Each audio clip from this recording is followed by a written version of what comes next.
प्रवासाला निघाल्यानंतर बॅगेमध्ये इतर मोठ्या कपड्यांसोबत लहान कपडे, मग ते इनरवेअर असतील, सॉक्स असतील, रुमाल कुठे गायब होतात कळतच नाही. ज्यावेळेस खरंच याची गरज पडते त्यावेळेस अक्षरशः बॅगमधला सगळा पसारा बाहेर काढावा लागतो. तेव्हा कुठे एखाद्या कोपऱ्यामध्ये हे सर्व लहान कपडे आपल्याला सापडतात. मग असं होऊ नये यासाठी बराच सर्च केल्यानंतर फायनली या लहान कपड्यांसाठी मला तर एक छान ऑर्गनायझर बॅग Amazonवरती सापडली, जी पर्सनली मला खूप आवडली.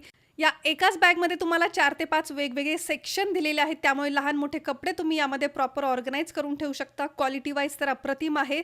कलरसुद्धा छान-छान यामध्ये अवेलेबल आहे. त्यामुळे आवडेल तो तुम्ही कलर घेऊ शकता. कॅम्पिंग, ट्रॅव्हलिंगसाठी बेस्ट आहे कारण ही वॉटर रेझिस्टंटसुद्धा आहे. फक्त कपड्यांसाठीच नाही तर मेडिसिन आहे, मेकअप ॲक्सेसरीज आहेत किंवा इलेक्ट्रॉनिक ॲक्सेसरीज वगैरे ठेवण्यासाठी सुद्धा ही बॅग तुम्ही नक्की वापरू शकता. तर मग आजच ही बॅग ऑर्डर करण्यासाठी याची खरेदीची लिंक याच व्हिडिओच्या डिस्क्रिप्शन बॉक्समध्ये आणि पहिल्या कमेंटमध्ये दिलेली आहे. त्या लिंकवरती जाऊन ही तुम्ही खरेदी करू शकता.